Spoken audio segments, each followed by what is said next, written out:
اور یہ آپ کے مشہور جو تلمذہ تھے، جو شاگرد تھے، ان میں حافظ امام ابو عیسیٰ ترمذی صاحب سنن، اس کے ساتھ ابو حاتم رازی، ابو بکر بن خزیمہ، ابراہیم بن ابو طالب، اور ابو حامد بن احمد بن حمدان، ابراہیم بن محمد بن سفیان، مکی بن عبدان، محمد بن مخلد، احمد بن مسلمہ، ہارون بن موسیٰ بن ہارون اور ابو عوانہ جیسے ائمہ فن موجود تھے۔ آپ کے اخلاق بہت اعلیٰ تھے۔ زہد و تقوی کا یہ تھا کہ عبادت گزار تھے، حقوق العباد کا بہت خیال رکھتے تھے حقوق اللہ کے ساتھ ساتھ، اور آپ کے جو فضائل اور کمال کا اعتراف امام مسلم کی فطری قابلیت جو تھی اور قوت حافظہ، وہ بہت زیادہ لوگ اس کے گرویدہ تھے اس چیز کے کہ آپ کا قوت حافظہ بہت اچھا تھا۔ اور آپ کی وفات کا سبب یہ تھا کہ ایک دفعہ ایک حدیث کو ڈھونڈنے کے لیے اپنی درسگاہ میں موجود تھے اور کھجور کا ٹوکرا ان کے پاس پڑا تھا، تو وہ کھجوریں ان کو اندازہ ہی نہیں ہوا کتنی کھجور کھا لی انہوں نے، اور اس کے 2 دن کے بعد پھر امام مسلم کی وفات ہو گئی تھی۔ دوسری چیز جو آتا ہے وہ فضائل انبیاء میں سب سے پہلے مسلم شریف میں نبی کریم صلی اللہ علیہ وآلہ وسلم کے فضائل کا ذکر کیا گیا ہے، اور آپ صلی اللہ علیہ وآلہ وسلم کا انتخاب کے بارے میں آتا ہے حدیث پاک میں۔ دیکھیں کہ اللہ تعالیٰ نے مخلوقات میں سے آدم علیہ السلام کو چنا۔ آدم کے 2 بیٹے تھے، حابیل اور قابیل، اور اس میں سے حابیل جو تھے وہ نیک تھے، ان کو چنا۔ حابیل کی اولاد میں سے نوح کو چنا۔ نوح کے 3 مومن بیٹوں میں سے ابو العرب حام کو چنا۔ حام کی اولاد میں سے ابراہیم خلیل اللہ کو چنا۔ ابراہیم کے 2 بیٹے اسحاق اور اسماعیل میں سے اسماعیل ذبیح اللہ کو چنا۔ اور آپ کو پتہ ہے کہ حضرت اسحاق علیہ السلام سے حضرت یعقوب علیہ السلام پیدا ہوئے، اور حضرت یوسف اور حضرت بنی اسرائیل لقب ہے حضرت یعقوب علیہ السلام کا، اور حضرت عیسیٰ علیہ السلام تک تمام انبیاء جو تھے بنی اسرائیل میں آئے۔ بنی اسماعیل میں ایک ہی نبی آئے، حضرت محمد صلی اللہ علیہ وآلہ وسلم، اور حضرت عیسیٰ میں اور نبی کریم صلی اللہ علیہ وآلہ وسلم میں 600 سال کا فاصلہ ہے، یعنی کہ 600 سال تک لوگ جب حضرت عیسیٰ علیہ السلام آسمان پر چلے گئے تو اس کے بعد لوگ عیسوی شریعت پر تھے، انجیل کو فالو کر رہے تھے، ٹھیک ہے۔ تو اسماعیل کی اولاد میں سے عدنان کو چنا، عدنان کی اولاد میں سے کنانہ کو چنا، اور کنانہ سے قریش کو چنا، قریش سے بنو ہاشم کو چنا، بنو ہاشم سے عبد المطلب کو چنا۔ عبد المطلب کے 10 بیٹوں میں سے عبداللہ کو چنا۔ عبداللہ کے گھر محمد صلی اللہ علیہ وآلہ وسلم پیدا ہوئے۔ سبحان اللہ، سبحان اللہ، ٹھیک ہے۔ تو یہاں یہ ترتیب ہے جو کہ اب مختلف چارٹ جیسے بنے ہوتے ہیں، کیلنڈر، ان پہ بھی لکھا ہوتا ہے۔ شجرے کو دیکھیں، شجرہ جو ہے جس طرح لوح قرآنی کے لیے بھی مرتب کیے جاتے ہیں کیلنڈر، چارٹ، اور ایسے تصویروں فریم کر کے لوگ برکت کے لیے اپنے گھر میں رکھتے ہیں، لیکن شجرہ جو ہے نا، یہ دیکھیں، اس کہتے ہیں کہ حضرت آدم علیہ السلام کی اولاد میں سے کس کے گھر کون پیدا ہوا ہوتے ہوتے ہوتے، جیسے ابھی آپ نے مختصر سنا، شجرہ جو ہے امام مسلم نے اس کو مرتب کیا حضرت آدم علیہ السلام تک، نبی کریم صلی اللہ علیہ وآلہ وسلم کا شجرہ۔ نارملی عام کتابوں میں حضرت ابراہیم علیہ السلام تک تو مل جاتا ہے، لیکن یہ فضیلت ہے امام مسلم کی کہ انہوں نے اس ترتیب کو اپنی کتاب میں جمع کیا، اور اس کی برکت یہ ہے کہ بہت لوگ برکت کے لیے شجرے کو پڑھتے ہیں روز، اور بہت سے لوگوں کو اس کی برکت سے آپ صلی اللہ علیہ وآلہ وسلم کی زیارت ہو جاتی ہے، ورنہ جو خواتین دور حدیث میں ہوتی ہیں وہ اتنا پڑھتی ہیں قال رسول اللہ، قال رسول اللہ، وہ دور حدیث کی برکت سے بھی آپ صلی اللہ علیہ وآلہ وسلم کی زیارت ہو جاتی ہے۔ زیادہ درود پاک پڑھنے سے، سیرت کی کتابوں کا مطالعہ کرنے سے، کیونکہ توجہ جو ہوتی ہے نا اپنے نبی کی طرف ہوتی ہے، ان کی زندگی کی طرف ہوتی ہے، سنتوں کی طرف ہوتی ہے، اس لیے اللہ تعالیٰ یہ نعمت عطا کر دیتے ہیں۔ تو برکت کے لیے ہم اس کو یہاں دیکھ لیتے ہیں۔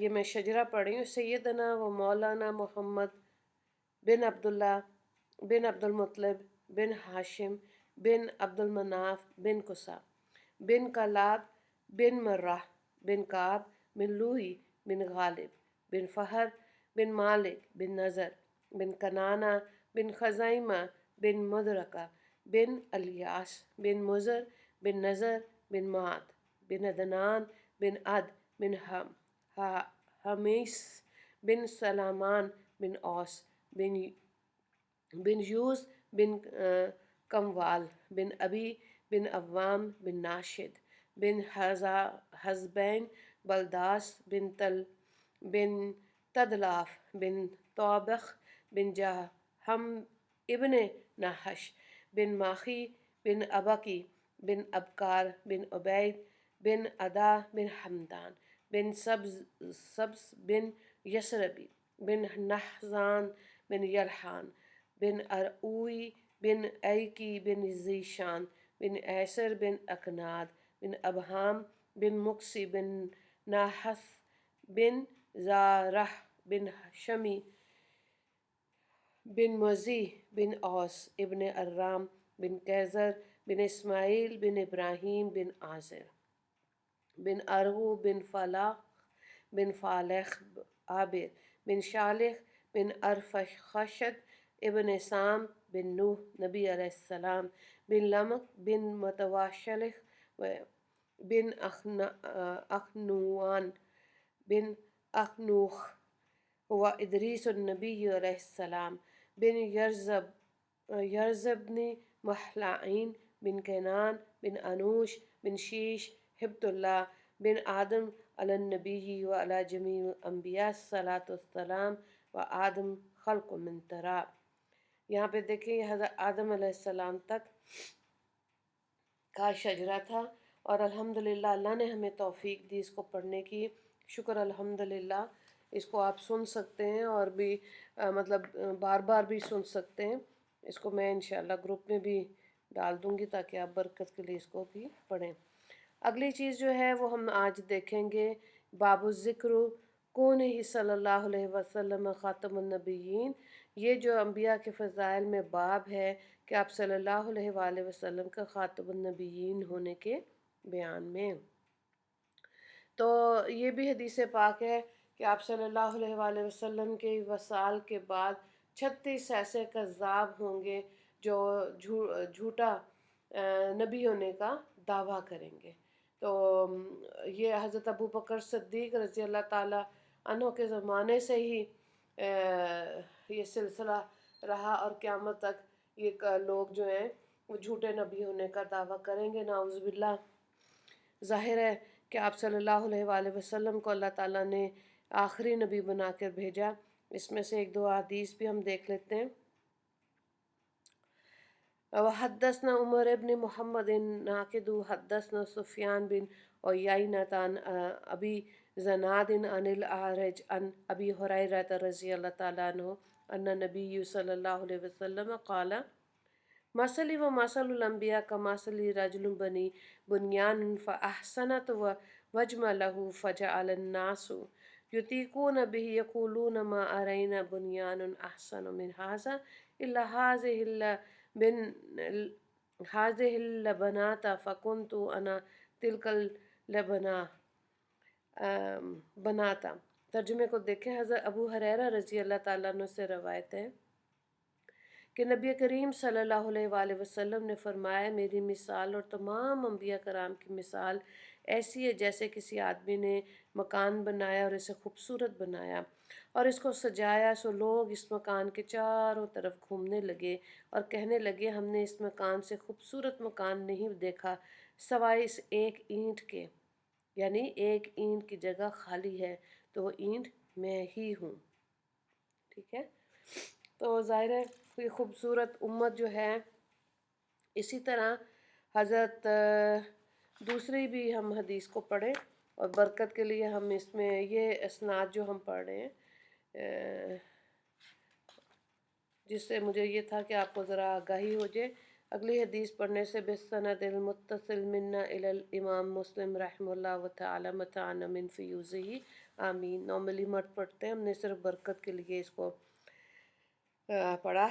حدثنا أبو بكر بن أبي شيبة حدثنا عفان حدثنا سليم بن حيان حدثنا سعيد بن ميناء عن جابر رضي الله تعالى عنه أن النبي صلى الله عليه وسلم قال مثلي ومثل الأنبياء كمثل رجل بني دار فأتمها وأكملها إلا موضع لبنات فجعل الناس يدخلونه يتعجبون منها ويقولون لولا موضع للبنات جئت فختمت الأنبياء علیہ السلام۔ حضرت جابر رضی اللہ تعالیٰ عنہ سے روایت ہے کہ نبی کریم صلی اللہ علیہ وآلہ وسلم نے فرمایا، میری مثال اور دوسرے تمام انبیاء کرام کی مثال اس آدمی کی ہے جس نے اپنا گھر بنایا اور اسے پورا اور کامل بنایا، سوائے ایک اینٹ کی جگہ کہ وہ خالی رہ گئی۔ لوگ اس گھر کے اندر داخل ہو کر دیکھنے لگے اور وہ گھر ان کو پسند آنے لگا۔ وہ لوگ کہنے لگے کہ یہ ایک اینٹ کیوں نہ رکھی گئی؟ رسول اللہ صلی اللہ علیہ وآلہ وسلم نے فرمایا کہ میں ہی اس اینٹ کی جگہ آیا ہوں اور میں انبیاء کرام کی آمد کا سلسلہ ختم ہو گیا۔ تو یہاں پہ یہ دیکھیں قرآن پاک میں بھی اور حدیث سے بھی یہ پتہ چلتا ہے کہ نبی کریم صلی اللہ علیہ وآلہ وسلم آخری نبی ہیں۔ یہاں پر دین مکمل ہو گیا۔ اب اگر یہ جو سلسلہ نبوت تھا اللہ تعالیٰ نے یہاں پر مکمل کر دیا۔ آنے والے وقت میں دجال، کذاب، مفتری، جھوٹا، جعل ساز، خارج الاسلام، کوئی ایسے جتنے بھی لوگ ہیں جو نبوت کا دعویٰ کریں گے ان کے لیے بہت سخت وعیدیں آئی ہیں ان لوگوں کے بارے میں، اور ظاہر ہے کہ جس چیز کو اللہ نے مکمل کر دیا اس میں لوگ جو ہیں وہ جھوٹا دعویٰ کریں گے لیکن وہ پھر جہنم کے حقدار ہوں گے۔ سورہ مائدہ کی آیت نمبر 3 میں بھی الیوم اکملت لکم دینکم واتممت علیکم نعمتی ورضیت لکم اسلام دینا، ٹھیک ہے کہ آج کے دن تمہارے لیے دین کو مکمل کر دیا اور میں نے تم پر اپنا انعام پورا کیا اور میں نے اسلام کو تمہارے لیے دین پسند کیا۔ تو دین اسلام وہ مذہب ہے جس سے اللہ رب العزت کو بھی پیار ہے، ٹھیک ہے۔ تو ظاہر ہے اس کی تعلیمات وما ارسلناک الا رحمۃ للعالمین کہ ہم نے آپ کو تمام جہانوں کے لیے رحمت بنا کے بھیجا، بالکل صحیح بات ہے۔ اور اس میں صرف مسلمان نہیں، کیونکہ یہ بھی حدیث پاک ہے کہ کا مفہوم ہے کہ پوری کائنات کے لیے آپ صلی اللہ علیہ وآلہ وسلم کو تھا کہ یہ دائرہ اسلام میں داخل ہوں اور اپنے آپ کو آخرت میں جہنم کے عذاب سے بچا لیں۔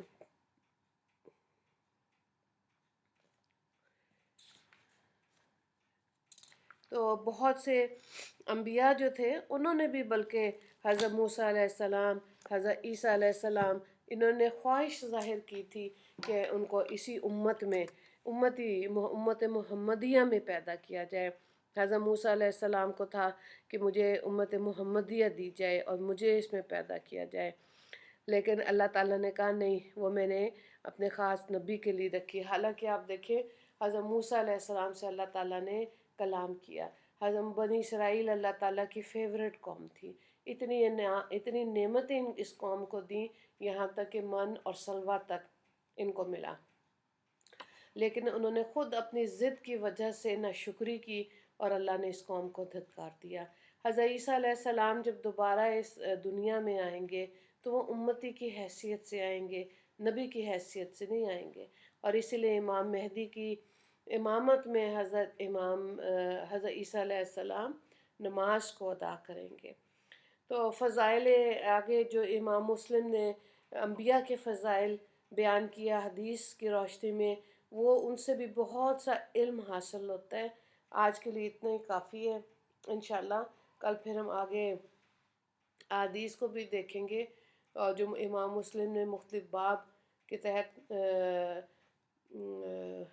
لکھی ہیں، پھر انشاءاللہ اس کو بھی دیکھیں گے، ٹھیک ہے۔ وآخر دعوانا ان الحمد للہ رب العالمین، اللہم اغفر لی مسلمین والمسلمات والمومنین والمومنات۔ السلام علیکم ورحمۃ اللہ وبرکاتہ۔ دعاؤں میں بھی آپ سب یاد رکھیں۔